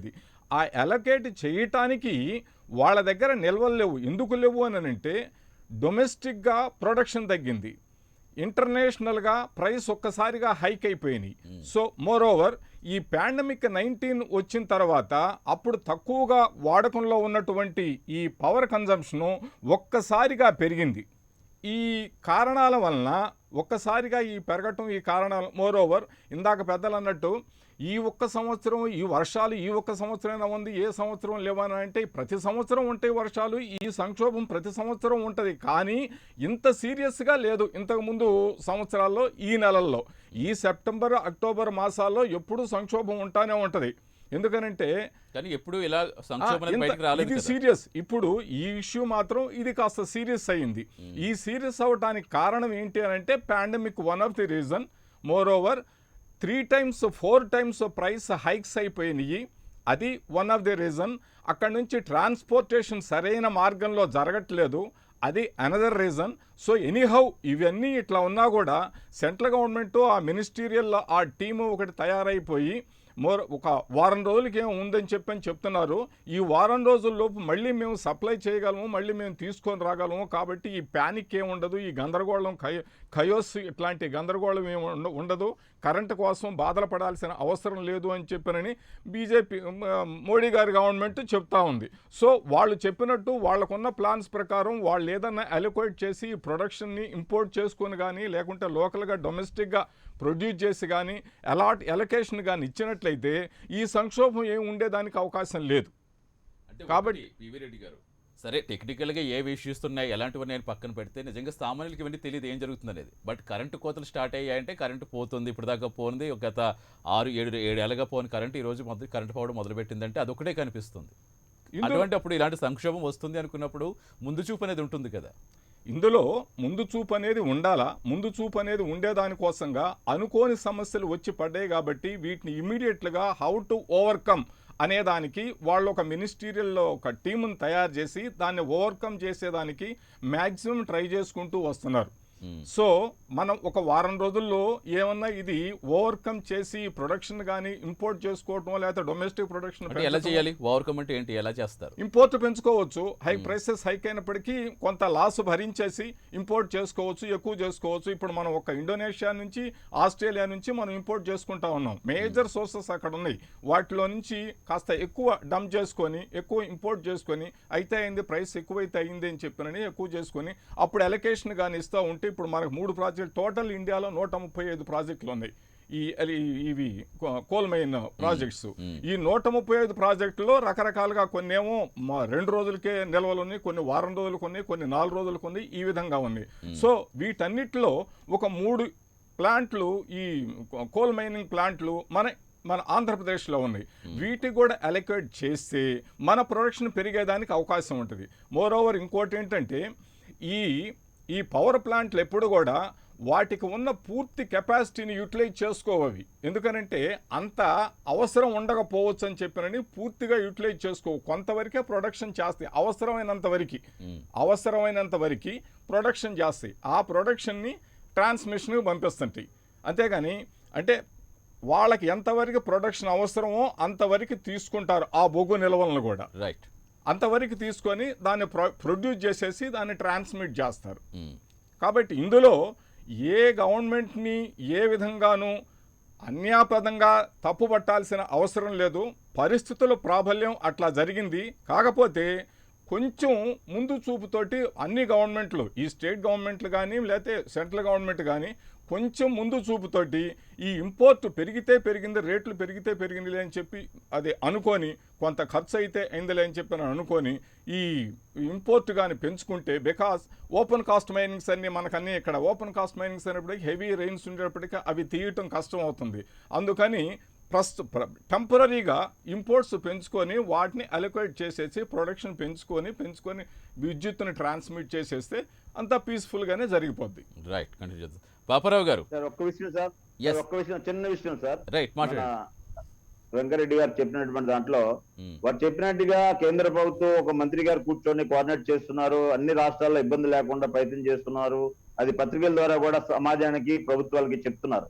కానీ నేను అనేది ఏంటంటే దానితో పాటు రాష్ట్రాల యొక్క ప్రభుత్వాలు, ముఖ్యంగా ఆంధ్రప్రదేశ్ ప్రభుత్వం, మన రాష్ట్రంలో కృష్ణపట్నం కానివ్వండి, విజయవాడ కానివ్వండి, రాయలసీమలో ఉన్నటువంటి ఏదైతే బొగ్గు గనులు ఉన్నాయో ఆ బొగ్గు గనుల యొక్క పరిస్థితి ఇందాక మన మిత్రులు వివేక్ గారు చెప్పారు.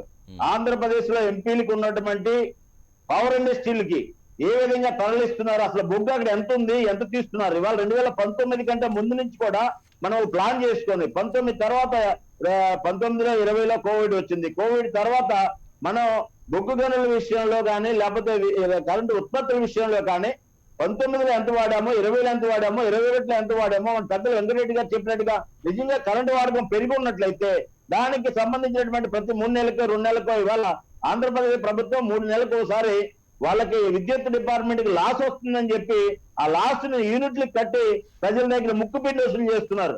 అటువంటి సమర్థనంగా వ్యవహరిస్తున్నటువంటి ప్రభుత్వం రాబోయే రోజుల్లో ప్రమాదం వస్తుంది అనేటువంటి విషయం 2 రోజులకి అయిపోతుంది. 2 రోజుల తర్వాత మనకు కరెంట్ లేదు, దీపావళి పెట్టుకోవాలి, కేంద్ర ప్రభుత్వం మీద నింద వేయాలని చెప్పి ఒక ఉత్తరం రాసి పాడేసిన ముఖ్యమంత్రి గారు, వారికి బాధ్యత లేదా? వారిని మనం ప్రశ్నించే, అంటే విమర్శలు కాదు, నేను విమర్శల రోజులకు వెళ్ళట్లా, వారికి గుర్తు చేయవలసిన అవసరం ఉంది. ఈ ప్రభుత్వం యొక్క మేలుకోవాల్సిన అవసరం ఉంది. ఈ ప్రభుత్వానికి ముందు చూపు కావాల్సిన అవసరం ఉంది. ఈ ప్రభుత్వం ముందు చూపు కావాలంటే ప్రజలకి 151 మంది ఎమ్మెల్యేలు ఇచ్చారు. వారి యొక్క ఆలోచన ఏ విధంగా ఉండాలి, ఏ విధంగా ఉంది అనేటువంటి విషయం మనకు స్పష్టంగా అర్థమవుతుంది. కాబట్టి ఈ ప్రభుత్వాన్ని నేను ఏమంటున్నానంటే, పెద్దలు వెంకటరెడ్డి గారు చెప్పిన విషయాలన్నీ కూడా మనం అంగీకరిస్తూనే ముందు చూపు లేని కారణంగా ఇది ఒకటే కాదు, రానున్న రోజుల్లో ఆంధ్రప్రదేశ్ లో అనేక సమస్యలు రాబోతున్నాయి. వాటన్నిటినీ కూడా ముఖ్యమంత్రి గారు, మీ ద్వారా నేను ముఖ్యమంత్రి గారిని ప్రభుత్వాన్ని కోరుతున్నాను, ప్రతి నెల సమీక్షా సమావేశాలు పెట్టండి, ఎక్కడ ఇబ్బందులు ఉన్నాయో డిస్కస్ చేయండి. ఈ ఆంధ్రప్రదేశ్ కి పూర్తిగా అండగా ఉండటం కోసం భారత ప్రభుత్వం, నరేంద్ర మోడీ గారి ప్రభుత్వం ఆంధ్రప్రదేశ్ ని అన్ని విధాలా ఆదుకోవడానికి సిద్ధంగా ఉంది. ప్రభుత్వం కేంద్ర ప్రభుత్వంతో రాష్ట్ర ప్రభుత్వం కలిసి పనిచేసి ఇచ్చిపుచ్చుకునే ద్వారా రాజకీయాలు ఉంటే మనం వేరే ఎలక్షన్ టైంలో చేసుకుందాం, కానీ అభివృద్ధి విషయంలో రాజకీయాలు చేయొద్దు, ఓటు బ్యాంక్ రాజకీయాలు చేయొద్దు, మత రాజకీయాలు చేయొద్దని మీ ద్వారా ఆంధ్రప్రదేశ్ ముఖ్యమంత్రి గారిని కోరుతున్నాను. రైట్. పాపారావు గారు, విద్యుత్ సమస్యకు మీరు కారణమంటే మీరే కారణమంటే ఇటు ఏపీ సర్కార్, కేంద్ర ప్రభుత్వం పరస్పర విమర్శలు చేసుకోవడం చూస్తూ వస్తున్నాం. నిజంగా అసలు కారణం ఎవరు? ఏపీ ప్రభుత్వానికి సంబంధించినంత వరకు అన్ని ఉన్న అల్లుడి నోట్లో చెల్లన్నట్లు 4-3 విద్యుత్ ఉత్పత్తి కర్మాగారాలు ఉండి కూడా అక్కడ బొగ్గు గురించిన జాగ్రత్త, ఇప్పుడు వైసీపీ ఒకటే ఆ తప్పు చేస్తుందని నేను చెప్పటల్లా. ఇంతకు ముందు 5 ఏళ్లు టీడీపీ అధికారంలో ఉంది, ఆ టీడీపీ అధికారంలో బీజేపీకి కూడా భాగస్వామ్యం ఉంది. ఇద్దరు కలిసే కదా 5 ఏళ్లు పరిపాలించింది. అందుకని వాళ్ళిద్దరిది కూడా తప్పే. మరి అందుకని ఆ తప్పులంతా చేస్తూ మొదలు పెడితే వాళ్ళిద్దరు 5 ఏళ్ల పాటు తప్పు, ఈ 2.5 ఏళ్ల నుంచి వీళ్ళ నిర్లక్ష్యం. అది తర్వాత ఇంకోటి, ఈరోజు ఆ కేంద్ర ప్రభుత్వం రాష్ట్ర ప్రభుత్వాన్ని తప్పంటానికి కేంద్ర ప్రభుత్వం ఇప్పుడు తన సమస్యలు తనకుండగా తన లోపాలు గురివింద కింద సామెతగా ఉంటది ఇట్లా అనుకుంటే. ఎందుకంటే ఇక్కడ వాస్తవానికి కోల్ ఇండియా లిమిటెడ్ అని ఏదైతే ఉందో అది దేశంలోని ఉన్నటువంటి 136 థర్మల్ ప్రాజెక్టులకి బొగ్గు సరఫరా చేస్తుంది. వాటికి అది ఆ సరఫరా 50% మేరకు సగం అవసరాల మేరకు కోల్ ఇండియా సరఫరా చేస్తుంది. ఈ కోల్ ఇండియాలో గత 4 సంవత్సరాలుగా 2016 నుంచి ఉత్పత్తి పడిపోతుంది, దాని సరఫరా సామర్థ్యం పడిపోతుంది. కోల్ ఇండియాలో 4 సంవత్సరాల నుంచి బొగ్గు ఉత్పత్తి సామర్థ్యం పడిపోతుంది, బొగ్గది సరఫరా చేయలేకపోతుంది. 70 లక్షల నుంచి 1 కోటి టన్నుల దాకా షార్ట్ ఫాల్ వస్తుంది, ఎదుగుదల రాటల్లా కావాల్సినంత. మరి అట్లాంటిది 4 సంవత్సరాల నుంచి కనపడుతుంటే ఈ ప్రభుత్వం 2014 నుంచి 7 ఏళ్ల నుంచి కేంద్రంలో అధికారం ఉంది. వీళ్ళు ఏం చేస్తున్నారు? నిద్రపోతున్నారా? 4 ఏళ్ల నుంచి షార్ట్ ఫాల్ కనపడుతుంది. మీరు ఏమి చేయకుండా గ్రీన్ ఎనర్జీ కలలు కానీ బడ్జెట్ లో గ్రీన్ ఎనర్జీ గురించి చెప్పి చెయ్యండి, మంచిదే. గ్రీన్ ఎనర్జీ గురించి నేను వద్దంటల్లా. గతంలో కూడా నేను చాలాసార్లు చెప్తున్నా, గ్రీన్ ఎనర్జీ గురించి చేయండి కానీ ప్రస్తుతం దేని మీద అయితే బతుకుతున్నామో దాన్ని పూర్తిగా వదిలేసి గాల్లో సాగు చేయకండి. ఆ గ్రీన్ ఎనర్జీ గురించి కలలు కానీ పెట్రోల్ డీజిల్ ధరలు పెంచితే జనాలు చస్తారు. మీరు గ్రీన్ ఎనర్జీ తెచ్చే లోపు ఇవన్నీ ఉంటాయి కొంతకాలం పాటు. అందుకని ఏంటంటే వీటిని కూడా పట్టించుకోండి అనేది నేను గతంలో కూడా చెప్పాను. అవి పట్టించుకోకుండా గ్రీన్ ఎనర్జీ కలల గంట కోల్ ఇండియా లిమిటెడ్ కొత్తగా ఉత్పత్తి పడిపోతుంటే 4 సంవత్సరాల నుంచి దాన్ని పట్టించుకోకుండా చూస్తామన్న ఫలితం ఈ రోజు జరుగుతుంది. రెండో చెబుతున్నానంటే ఇక్కడ చూడండి ఎట్లా ఉంటుందో. కొన్ని గనులు ఇదే సెంట్రల్ గవర్నమెంట్, ఇప్పుడున్న సెంట్రల్ గవర్నమెంట్ కొన్ని గనులు ప్రైవేట్ విద్యుత్ ఉత్పత్తి కర్మాగారాలకి ఇచ్చేసింది. వాటికి ఇచ్చింది, ప్రైవేట్ విద్యుత్ ఉత్పత్తి కర్మాగారాలకి గనులు ఇచ్చింది, బొగ్గు గనులు ఇచ్చింది. దాని నుంచి సుమారుగా 12 నుంచి 14 లక్షల టన్నుల దాకా బొగ్గు ఉత్పత్తి అవుతుందని అంచనా. కానీ ప్రైవేట్ వాళ్ళ బుద్ధి ప్రకారం వాళ్ళు ఏం చేశారంటే, ప్రభుత్వం రేపు పొద్దున ప్రైవేట్ చేస్తే ఎలా ఉంటుందో చెబుతున్న విద్యుత్తుని, వాళ్ళ బుద్ధి ప్రకారం వాళ్ళు ఏం చేశారంటే ఈ బొగ్గు గనులు తీసుకొని కేంద్రం నుంచి అవి అట్లా పక్కన పెట్టి, దానికంటే విదేశాల్లో బొగ్గు చౌకగా దొరుకుతుందని చెప్పి విదేశాల నుంచి బొగ్గు దిగుమతి చేసుకొని ఇక్కడ బొగ్గు గనులను డెవలప్ చేయడం వాళ్ళు. దాంతో ఆ బొగ్గు గనులు డెవలప్ అవ్వకుండా అయిపోయి 12 నుంచి 14 లక్షల టన్నులు అక్కడ ఉత్పత్తి చేయకుండా అయిపోయింది. వాళ్ళ బుద్ధి చౌకగా దిగుమతి చేస్తూ, అంటే ప్రైవేట్ వ్యాపారస్తులు లాభాల గురించి ఆలోచిస్తున్నాడు. ఇట్లాంటి సందర్భంలో మీరు ఇంకా ప్రైవేటీకరణ గురించి ఆలోచిస్తున్నారు. సంక్షోభం నడుస్తున్న కాలంలో నేర్చుకోవాల్సిన పాఠం ఏంటంటే, విద్యుత్ చట్టాన్ని తీసి చెత్తబుట్లో పారేయాలి. పారేయకపోతే ముందు కాలంలో ఇదే కష్టాలు మళ్ళీ ముందు కాలంలో కూడా వస్తాయి. విద్యుత్ చట్టం కనుక మీరు తెచ్చారంటే డబ్బులు ఉన్న వాడికే కరెంట్ వస్తుంది, డబ్బులు లేని వాడికి కరెంట్ రాదు. ఇవాళ ఒకటే ఉదాహరణ చెబుతున్నా. కేంద్ర ప్రభుత్వం ఒక వార్నింగ్ ఇచ్చింది రాష్ట్ర ప్రభుత్వాలకి, డిస్కాములకి. ఏమనంటే, డిస్కాములు మేము ఇచ్చిన విద్యుత్ శక్తిని డిస్కాములు ఎలక్ట్రిసిటీ ఎనర్జీ ఎక్స్చేంజ్ లో అమ్ముకుంటున్నాయి. ఎవరికి సరఫరా చేయాలో వాళ్ళకి సరఫరా చేయకుండా రేట్ ఎక్కువ దొరుకుతుంది కాబట్టి, రేట్ ఎక్కువ ఉంది, ఈరోజు విద్యుత్ రేట్ ఎక్కువ ఉంది కదా, అందుకని ఒక రకంగా బ్లాక్ మార్కెట్ లో అమ్ముకున్నట్టు అమ్ముకుంటున్నాయని చెప్పింది. ఇది జరిగేది. రేపు పొద్దున ప్రైవేటీకరణ జరిగితే డబ్బులు ఉన్న వాడికి కరెంటు, కట్టగలిగిన వాడికి డబ్బులు కరెంటు. ఒకసారి ఆ విషయం పక్కన పెడితే అసలు నిజంగా బొగ్గు సమస్య దీనికి కారణం అనుకుంటే జల విద్యుత్ ఉత్పత్తి చేసుకోవచ్చు కదా, అదెందుకు సాధ్యపడలేదు అనుకోవాలి? అంటే అకస్మాత్తుగా అవ్వదు కదా సార్. దానికి కావాల్సిన కష్టం ఇప్పుడు 66% ఇప్పుడు దాకా థర్మల్ పవర్ మీదే ఆధారపడి నడుస్తున్నాం. అకస్మాత్తుగా రాత్రికి రాత్రి మారదు కదా, ఇది కొద్ది రోజుల నుంచి వచ్చిన సమస్య. దానికి కారణాలు చాలా ఉన్నాయి. ఇప్పుడు ఇది 7 ఏళ్ల నుంచి కంటిన్యూ అవుతుంది మీరు చెప్తున్నారు కదా. 5 ఏళ్లుగా టీడీపీ బీజేపీ సర్కారు హయాంలో జరిగింది, తర్వాత 2 ఏళ్ళు కూడా వైసీపీ సరిగ్గా పట్టించుకోలేదు, నిర్లక్ష్యంగా ఉందని. సో ఈ 4 నుంచి సమస్య ఉన్నప్పుడు మరి ముందు జాగ్రత్తగా భవిష్యత్తు కోసం ఆలోచించి ముందు జాగ్రత్త చర్యలు తీసుకోవాలి కదా. తీసుకోలేదనే కదా నేను చెప్తుంది, అదే వాళ్ళు తీసుకోలేదు. అందరి అలక్ష్యం ఉంది. ఇప్పుడు ఎవరెవరు తిట్టినా కానీ అందరి అలక్ష్యం ఉంది. అందరూ ఆ మాటకు వస్తే వైసీపీదే తప్పు. ఈ 2.5 ఏళ్ల నుంచి వాళ్ళు అక్కడ కూర్చున్నారు, వచ్చేదో పవర్ పర్చేజ్ అగ్రిమెంట్ తప్పు ఉంది లేదని అంటల్లా. పవర్ పర్చేజ్ అగ్రిమెంట్ లేదో కొంత వాళ్ళు విద్యుత్ యూనిట్ రేట్ తగ్గుద్ది, దానివల్ల పరిశ్రమలకు తక్కువ రేటుకి వచ్చి ఏ చేసుకుంటా ఆ పనుల్లో వాళ్ళు ఇట్లా వస్తున్న ఊహించారు. కాకపోతే ఏంటంటే తప్పు ఉంది. మీరు పర్సెంటేజ్ లెక్కేయండి. 5 ఏళ్ళు ఉన్న చంద్రబాబు తప్పెంత, 2.5 ఏళ్ళు ఉన్న వైసీపీ తప్పెంత, 5 ఏళ్ళు ఉన్న చంద్రబాబు గవర్నమెంట్ లో బీజేపీ కూడా ఉంది. అసలు కేంద్రంలో వెళ్తున్న ప్రభుత్వం అసలు బీజేపీ. ఇప్పుడు 4 ఏళ్ల నుంచి కోల్ ఇండియాలో ఉత్పత్తి పడిపోతుంది. తప్పులు ఎవరికి కనపడుతుందిగా. రైట్. వివేక్ గారు, పవర్ ప్లాంట్లు చూసుకుంటే తెలంగాణతో పోలిస్తే ఏపీలోనే ఎక్కువ ఉన్నాయి. మరి ఎందుకు ఇంత విద్యుత్ ఇవ్వలేని పరిస్థితికి వచ్చేస్తుంది అనుకోవాలి ఏపీ? ఇందాక మీకు చెప్పినట్టు ఓపెనింగ్ మన దగ్గర అవకాశం ఉంది 3 థర్మల్ పవర్ ప్లాంట్లు, అది కూడా చాలా పెద్ద ఎత్తున పవర్ జనరేట్ చేసే ప్లాంట్స్ ఉన్నప్పటికీ మనము గవర్నమెంట్ దాన్ని ముందు చూపుతో తీసుకోలేదని సాక్షాత్ మన వైసీపీ ప్రతినిధి గారు అన్నారు. ఎందుకు ముందు చూపు లేదంటే, మన రాష్ట్రంలో మందు చూపు మీద ఎక్కువ శ్రద్ధ ఉంది కాబట్టి, విద్యుత్ మీద మందు మీద ఎక్కువ శ్రద్ధ ఉంది కాబట్టి దీని మీద ఆటోమేటిక్గా శ్రద్ధ లేదనేది నా అభిప్రాయం. సో మన దగ్గర ఏదైతే కోల్ సంబంధించి వివేక్ గారు, మీది డిస్టర్బెన్స్ ఎక్కువ ఉంది, ఒకసారి చెక్ చేయండి వాయిస్. వినపడుతుందా? యా, ఓకే, మాట్లాడండి. సో మన రాష్ట్రంలో మందు చూపు మీద ఎక్కువ ఉంది కానీ శ్రద్ధ ముందు చూపు విద్యుత్ మీద లేదు. సో ఆ కోణంలో చూసుకుంటే థర్మల్ పవర్ ప్లాంట్స్ విషయంలో మన రాష్ట్రంలో 3 అతిపెద్ద థర్మల్ పవర్ స్టేషన్స్ ఉన్నప్పటికీ వాటిని ఇన్ఫ్రాస్ట్రక్చర్ విషయంలో దాన్ని స్ట్రెంథెన్ చేసుకునే విషయంలో మనము చాలా తప్పులు చేసాం గత ప్రభుత్వం. కానీ నాయిస్ ఎక్కువ వస్తుంది వివేక్ గారు, మీ వాయిస్ నాయిస్ ఎక్కువ వస్తుంది. ఒకసారి రైట్, ఒకసారి చెక్ చేయండి, మళ్ళీ వస్తుంది మీ దగ్గరికి. మాల్కొండే గారు.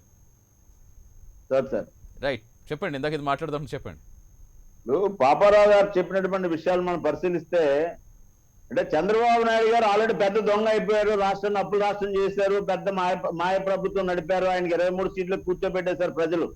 కానీ 2.5 సంవత్సరంలో మేము అధికారంలోకి వస్తే అవినీతి పనులు జైల్లో పెడతాం, చంద్రబాబు నాయుడు గారిని చర్యలు తీసుకుంటాం అని చెప్పినటువంటి ముఖ్యమంత్రి గారు ఇవాళ జిల్లాల వారీగా తెలుగుదేశం వాటిలో కాంట్రాక్ట్ ఒప్పందాలు చేసుకొని బీజేపీని విమర్శించడం కోసం టీడీపీ వైసీపీ కలిసి పనిచేస్తుంది. మరి ఈ సలహాలన్నీ పాపారావు గారు ఇస్తున్నారేమో అనిపిస్తుంది నాకు. ఆ విధంగా చూస్తే కేంద్ర ప్రభుత్వం నుంచి వస్తున్నటువంటి విషయాలు ఇప్పుడు పాపారావు గారు చెప్తూ కేంద్రము నరేంద్ర మోడీ గారు టీడీపీ కలిసి పనిచేసింది గతంలో, ఆ ఒప్పందాలు వీళ్ళకి భాగమని చెప్పి మేము తెలుగుదేశంతో ఒప్పందంలో ఉన్నటువంటి సమయంలో కూడా తెలుగుదేశం పార్టీ తప్పు చేస్తే రోడ్డు ఎక్కి తెలుగుదేశం ప్రభుత్వం వ్యతిరేకంగా మేము మాట్లాడాం. అటువంటి విషయాల మీద మేము చాలా స్పష్టంగా తెలుగుదేశం యొక్క అవినీతి ప్రభుత్వం మీద కూడా మేము ప్రశ్నించాం. ఇవాళ మేము ఏం చెప్తున్నాం అంటే పాపారావు గారు ఒక పక్క చెప్తున్నారు విమర్శలు ఎవరికి చేయొద్దు, మనం సమస్యల వైపు మాట్లాడాలని అంటూనే ప్రధానమంత్రి గారిని కేంద్ర ప్రభుత్వాన్ని మళ్ళీ చట్టాలు రద్దు చేయాలని. చట్టాలు లేకపోతే ఇంకా పాపారావు గారికి అద్దులు లేవు, ఏమైనా మాట్లాడతారు. ఈ చట్టాల్లో లోపాలు ఉంటే చెప్పండి, పరిష్కరించుకుందాం. అంతేగాని చట్టాలు వద్దంటే ఒక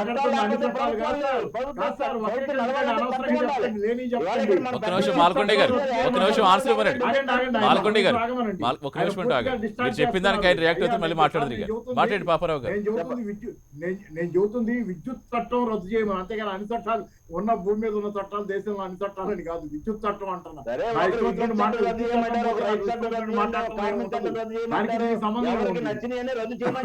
ఉంటారు కానీ చెప్పండి ఆ చట్టాలు. ఇప్పుడు విద్యుత్ చట్టంలో విద్యుత్ భారతదేశానికి ప్రధానమంత్రి గారు అన్ని మీరు చెప్పిన 5 రాష్ట్రాల్లో గోల పెడుతుంటే ఎవరు బాధపడవద్దు, ఎవరు గోల పెట్టద్దు, రాజకీయ విమర్శలు చేయొద్దు, మీకు కావాల్సినంత విద్యుత్ అందిస్తాం, విద్యుత్ కోతలు పెట్టొద్దని స్వతంత్రం వచ్చాక ఏ ప్రభుత్వమైనా అన్ని రాష్ట్రాలకు ఎక్కడైనా హామీ ఇచ్చారా, అంత భరోసా ఇచ్చారా? ఓపెన్ గా మాట్లాడుతున్నారు. రాజకీయ కోణంలో చూస్తున్న ఈ రాష్ట్రాలు రాజకీయ సంక్షోభంలో ఉండిపోయి ముందు చూపు లేనటువంటి నిర్ణయాలు తీసుకున్న కారణంగా ఈ మన పెద్దలు వెంకటరెడ్డి గారు చెప్పినట్టుగా ఈ యొక్క 10వ నెల 11 నెలలో వచ్చే ఇబ్బందులు ప్రజలకు విమర్శలకు గురవుతామని భయపడి ఈ విమర్శలను తప్పించుకోవడం కోసం కేంద్రం మీద నెట్టడం కోసం రాజకీయాలకు ముడిపెట్టి వెళ్తున్నారు. అంటే మాల్కొండే గారు ఇప్పుడు రాష్ట్రంలో బొగ్గు నిల్వలు లేవు, బొగ్గు కావాల్సింది ప్రధానికి లేఖ రాస్తారని మీరు కూడా అంటున్నారు. సో ఇటువంటిప్పుడు మరి కేంద్ర సపోర్ట్ ఎలా ఉందనుకోవాలి? ఎందుకు ఇంకా ఈ విద్యుత్ కోతలు సంక్షోభాలు ఎందుకు వచ్చినాయి అనుకోవాలి? నేను చాలా క్లియర్ గా చెప్తున్నాను సార్, విద్యుత్ సంక్షోభం అనేది లేదు అనేది 100%. కానీ కొద్దిగా ఉన్నది అని మన ప్రభుత్వాలు చెప్తున్నప్పుడు కూడా ముందు చూపు లేని కారణంగానే వచ్చింది ఇది. ముందు చూపు నవరత్నాల కోసం ప్రతి నెల తాడేపల్లిలో కూర్చొని రివ్యూ చేస్తున్నారు, కలెక్టర్ల మీద ఒత్తిడి చేస్తున్నారు, మంత్రుల మీద ఒత్తిడి చేస్తున్నారు. మరి విద్యుత్ రంగం కనిపించలేదా అంటున్నాను. ఆంధ్రప్రదేశ్ లో 13 జిల్లాల్లో ఇండస్ట్రీలు కనిపించలేదా? మనం కరోనాలో ఎన్ని ఇబ్బందులు పడ్డాం. ఇవాళ ఉన్నటువంటి పరిస్థితిలో 2018లో ఎంత వాడాము, ఇప్పుడు ఎంత ఉత్పత్తి అవుతుంది, ఇప్పుడు ఎంత వాడకం ఉంది. మీరు నష్టాన్ని ప్రతి నెలకి రివ్యూ చేసి బిల్లులో కలుపుతున్నారు కదా. ఈ ప్రభుత్వం మీకు ముందు చూపుంటే ఇవన్నీ గుర్తుండేవి కదా. ఇవన్నీ లేకోకుండా అంటే మనము మన యొక్క సమస్యలు, మన యొక్క తప్పుల్ని మనం ప్రజలు గుర్తించే సమయంలో ఈ తప్పులు మాయ కాదు. అంటే ఆంధ్రప్రదేశ్ లో ఎప్పుడు రాజకీయం ఒక విచిత్రంగా ఉంటుంది. తెలుగుదేశం వైసీపీ ఇద్దరు కూడా కొన్ని సందర్భాల్లో బీజేపీకి మద్దతు ఇస్తున్నారు, అది మేము ఇప్పుడు గుర్తుపెట్టుకుంటాం. కానీ అక్కడ మద్దతు ఇచ్చినటువంటి ఆ బిల్లులు పాస్ అయినటువంటి బిల్లులకి ఆంధ్రప్రదేశ్ లో వచ్చి రోడ్డు ఎక్కి వ్యతిరేకంగా ఉద్యమం చేస్తుంటారు. ఇది ఒక విచిత్రమైనటువంటి రాజకీయ వ్యవస్థలో ఉంది ఆంధ్రప్రదేశ్. నేనేం చెప్తున్నానంటే ప్రజలకి వాస్తవాలు చెప్తాం. చట్టాల్లో తప్పులుంటే తప్పనిసరిగా మనం పరిశీలిద్దాం, డిస్కస్ చేద్దాం. చట్టాలు లేకపోతే ప్రభుత్వం నడవదు, చట్టాల్లో లోపాలుంటే మాట్లాడుకుందాం. ఆ విధంగా ప్రజలకు కావాల్సినటువంటి భరోసా ఇద్దాం. రాజకీయ అంశాలను చర్చలో పెట్టి రాజకీయాలు చుట్టూ తిప్పి ప్రజల్ని రాజకీయ సుడిగుండంలో తోసేసి నాకు ఓట్లు కావాలి, మీరు ఏమైపోయినా నాకు పర్వాలేదు అనేటటువంటి రాజకీయం భారతీయ జనతా పార్టీ చేయదు అనేటటువంటి పాపారావు గారు స్పష్టంగా చెప్తున్నాను. రైట్, ఏం చెప్తారు పివి రెడ్డి గారు? కేవలం నవరత్నాల పైన శ్రద్ధ మీకు విద్యుత్ రంగంపై లేదా? నవరత్నాల పైన శ్రద్ధ అనేది గవర్నమెంట్లు ఎప్పుడు, ప్రభుత్వాలు ఎప్పుడు వెల్ఫేర్ గవర్నమెంట్స్ అండి. మన స్టేట్స్, మన గవర్నమెంట్స్ వెల్ఫేర్ గవర్నమెంట్స్. వెల్ఫేర్ వర్కులు, ఈ వెల్ఫేర్ యాక్టివిటీసు ఎప్పుడూ ఉంటానే ఉంటాయి ఏదో ఒక విధంగా. కాకపోతే ఇప్పుడు జగన్మోహన్ రెడ్డి గారి నవరత్నాలని పెట్టారు, ఇంకొక ఆయన ఇంకోటి పెడతాడు, ఇంకొక ఆయన ఇంకోటి పెడతాడు. ఆ విధంగా ఉంటాయి. ఆ వెల్ఫేర్ యాక్టివిటీస్ ఎప్పుడూ ఉండాల్సిందే. అపార్ట్ ఫ్రమ్ ఇట్ అవి కాకుండా, వెల్ఫేర్ యాక్టివిటీస్ కాకుండా ఈ అభివృద్ధి వర్కులు కూడా జరుగుతూ ఉండాలి. ఈ అభివృద్ధి వర్కులు జరగాలంటే కొంచెం ముందు చూపుతోటి నడిపించుకుంటా పోతూ ఉండాలి. ఆ ముందు ముందుగానే మన ఆంధ్రప్రదేశ్ సీఎం జగన్మోహన్ రెడ్డి గారు ప్రైమ్ మినిస్టర్కి లేఖ రాయటం కూడా జరిగింది. ఈ విధంగా షార్ట్ ఫాల్ వస్తుంది, కోల్ షార్ట్ ఫాల్స్ వస్తున్నాయి, కాబట్టి ఈ విద్యుత్ రంగం సంక్షోభంలో పడే అవకాశం ఉంది, కాబట్టి అలొకేషన్ మీరు మా ప్రాజెక్టులకి అలొకేషన్ చేయండి, మాకు ఆంధ్రప్రదేశ్లో ఉన్న ప్రాజెక్టులకి అలొకేషన్ చేయండి, సో దట్ మేము ప్రొడక్షన్ పెంచుతాము, పెంచిన తర్వాత ఈ విద్యుత్ సంక్షోభం లేకుండా చేస్తాము అని చెప్పానని ఈయన పాత్ర ఈయన నిర్వహించాడు. అఫ్కోర్స్ పైనున్నటువంటి కేంద్ర ప్రభుత్వం కూడా వాళ్ళ పాత్ర వాళ్ళు ఇంటర్ మినిస్టీరియల్ ఒక టీంని ఒకటి ఏర్పాటు చేసింది, వాటన్నిటిని చెక్ చేసుకుంటా వస్తుంది, వాటన్నిటిని సామరస్యంగా చూసుకుంటా వస్తుంది, స్ట్రీమ్ లైన్ చేస్తూ వస్తుంది. స్ట్రీమ్ లైన్ చేసుకుంటూ వాళ్ళు ఒక భరోసా ఇస్తున్నారు. ఏమని చెప్పిస్తున్నారు, మీ రాష్ట్రాలు ఏ రాష్ట్రాలు అయితే ఉన్నాయో ఇప్పుడు 7-8 రాష్ట్రాలు ఆల్మోస్ట్ ఆల్ సంక్షోభంలో చివరి దశలో ఉన్నాయని చెప్పి అని అంటున్నారు కదా. ఈ 7-8 రాష్ట్రాలు కూడా పూర్తి భరోసా ఇచ్చారు. ఏమనంటే మేము ఈ కొరత లేకుండా, బొగ్గు కొరత లేకుండా, అలొకేషన్ కొరత లేకుండా మేము తీసుకొని వస్తాం, మీరు ప్రొడక్షన్ పెంచుకోండి, తద్వారా పవర్ని జనరేట్ చేసేసి ముందుకు తీసుకొని పోండి అని చెప్పానని వాళ్ళు కూడా చెప్తా ఉన్నారు. ఇందులో ఎవరి ముందు చూపు లేదు, ఎవరి ముందు చూపు ఉన్నది అనే దానికన్నా ఇప్పుడు ఉన్న ఈ సంక్షోభాన్ని ఎట్లా అధిగమించి ముందుకు పోవాలనే దాన్ని ఆలోచించుకొని దానికి సంబంధించినటువంటి అవకాశాలని పరిష్కారాలని మనం కనుక్కోవటం చాలా ఉత్తమమైన మార్గమని నా అభిప్రాయం. అంటే ఏంటి మెయిన్గా, అంటే బొగ్గు కొనుగోలు చేయకపోవడం మరి ప్రభుత్వ వైఫల్యం కాదంటారా? బొగ్గు కొనుగోలు చేయకపోవటం వైఫల్యం కాదు, కానీ ఇక్కడ బొగ్గు కొనుగోలు చేయకపోవటానికి కారణాలు ఇంతకుముందే నేను చెప్పాను కదా. కారణాలు పాండమిక్ 19 తర్వాత ఒక్కసారిగా వాడకం పెరిగింది. ఆ వాడకం ఎంత పెరిగిందనంటే ప్రీవియస్ ఆగస్టు 2019లో 106 బిలియన్ యూనిట్స్ ఉంటే కన్జంప్షను, ఇప్పుడు 2021 ఆగస్ట్ వచ్చేటప్పటికి 124 బిలియన్ యూనిట్స్ వచ్చేసింది. అంత హైక్ అయిపోయింది. అంటే అంతకు ముందు లేదంటారా? ఇప్పుడు కరోనా పాండమిక్ టైంలో కాదంటారా? అంతకు ముందు లేదు, పాండమిక్ టైంలో తక్కువగా ఉన్నది. పాండమిక్ అయిపోయిన తర్వాత మాల్కొండే గారు కార్మికులు బయటకు వెళ్ళకపోతే వ్యాపార సంస్థలు కట్టేస్తుంటే తప్పనిసరిగా బయటకు వెళ్లాల్సిందే చెప్తున్నా. నేను వస్తున్నా. పాండమిక్ తర్వాత ఇండస్ట్రీస్ అన్ని మూవ్ కావాల్సిందే, ఇండస్ట్రీస్ రావాలి, ఎకానమీ పెరగాల్సిందే, అదంతా చెప్తున్నాను నేను వస్తున్నాను. దానికి మీరు చెప్పేటటువంటిది మిమ్మల్ని మేము గౌరవిస్తూ మీ యొక్క ఆలోచన మేము పుచ్చుకోవాలి. ఎందుకంటే జగన్మోహన్ రెడ్డి గారికి మీరు చెప్తున్నారు, నేను కాదంటలేదు. నేను ఏమంటానంటే ఉత్తరం రాసిన వెంటనే స్పందించారని మీరే చెప్తున్నారు. దీంట్లో ఒక విషయం మనం గమనించవలసిన విషయం ఏంటంటే, మీరు 4 లక్షల కోట్లు ఆంధ్రప్రదేశ్ అప్పు చేస్తే పప్పు బెల్లాల పేరుతో 1 లక్ష కోట్ల రూపాయలు ప్రజలు పంచిపెడితే మిగిలిన 3 లక్షల కోట్లకి లెక్కలు లేవు. మీరు అభివృద్ధి జరుగుతుంది అంటున్నారు. కేంద్ర ప్రభుత్వం నిధులతో మాత్రమే ఆంధ్రప్రదేశ్ అభివృద్ధి జరుగుతుంది. ఈ అప్పులు తెచ్చి ఆ రాష్ట్రంలో భూములు అమ్మేసి ప్రైవేట్ వ్యవస్థలన్నీ తాకట్టు పెట్టి గవర్నమెంట్ భూములు తాకట్టు పెట్టి ఇవాళ మీరు పథకాల పేరుతోటి 3 లక్షల కోట్ల రూపాయలు ఎవరి జోబులకు వెళ్ళాయో కూడా మీరు మీ నోటితోటి, మీరు పెద్ద మనసుతోటి ఈ ప్రభుత్వాన్ని గుర్తు చేస్తే మేము అంటే విమర్శలు చేయాలని కాదు, ఎక్కడికి వెళ్ళింది ఈ డబ్బు? ప్రజల సంక్షేమం. నేను పథకాలు అంటే మీరు మెయిన్గా అడిగేది ఏంటి అంటే మాల్కొండే గారు, కానీ మిగిలిన 3 లక్షల కోట్లు ఏమైంది అంటే ఇవన్నీ కూడా అక్కడికి మళ్ళించారంటారా? మీరు మెయిన్గా చెప్పేది ఏంటి? నేను అదే చెప్తున్నాను సార్. ఇప్పుడు ఆంధ్రప్రదేశ్ ప్రభుత్వము ప్రజల మీద వ్యాపారం చేస్తూ పెద్ద ఎత్తున డబ్బు కొల్లగొట్టి వైసీపీ ప్రభుత్వం డబ్బు దోచుకుంటుంది. ఎంపీలు ఎమ్మెల్యేలకి పెద్దపేటగా వేసి దోచుకోవడమే పనిగా పెట్టుకున్నారు. ఇళ్ల స్థలాల కొనుగోలు దగ్గర నుంచి మొత్తం అన్నిట్లో కూడా 1 లక్ష కోట్లు ఇచ్చాము ప్రజలకు.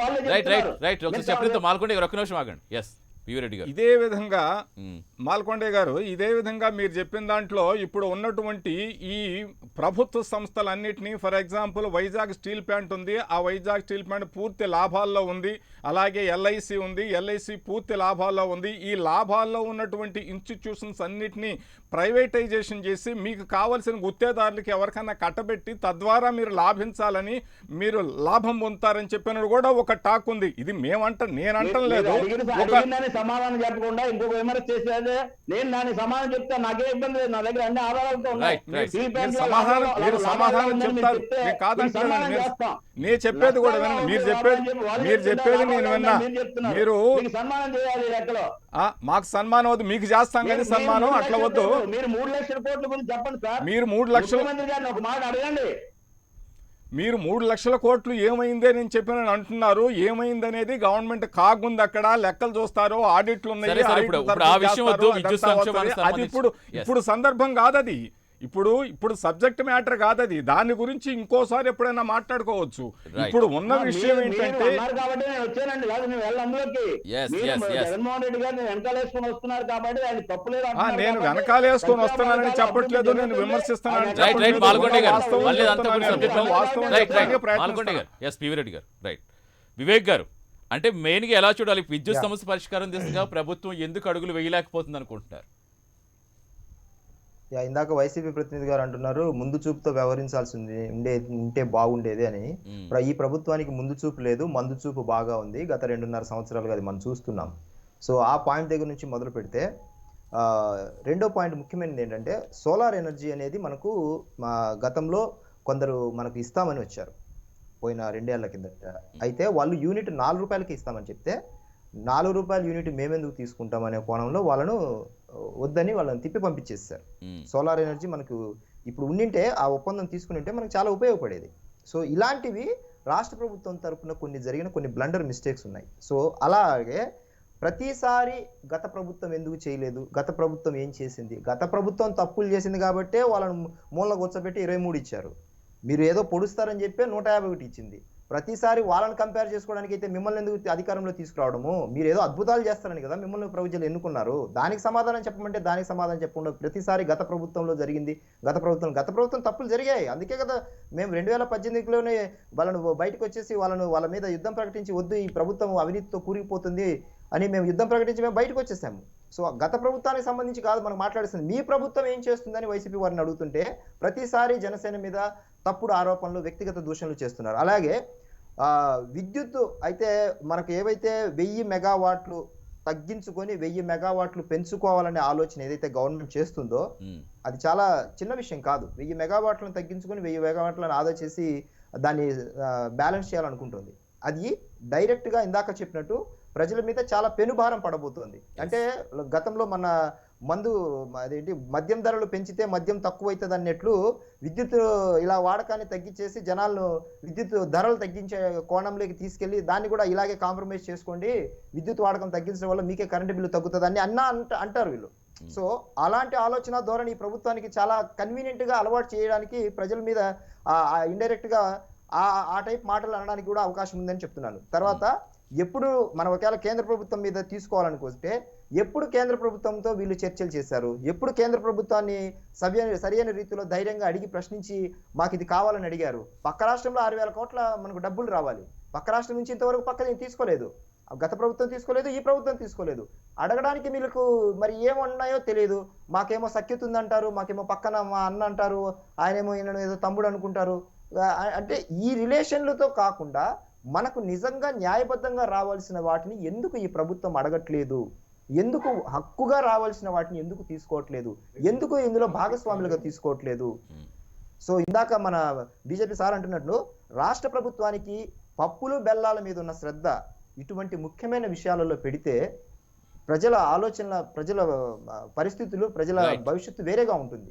ఎంతసేపు ఉన్న పప్పులు బెల్లాలకు ఖర్చు పెట్టుకుంటా డైరెక్ట్ గా ఇలాంటి ముఖ్యమైన విషయాలలో బర్డన్ వేస్తే రేపు పొద్దున దీని మీద డైరెక్ట్ గా సఫర్ అయ్యేది ప్రజలే.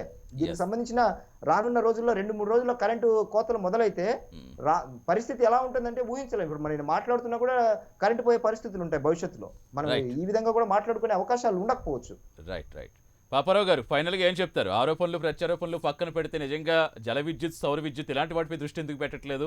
నిజంగా ఇప్పుడు సంక్షోభం నుంచి మనం బయటపడాలంటే ఎలాంటి పరిష్కారం దిశగా ఆలోచించాలంటారు?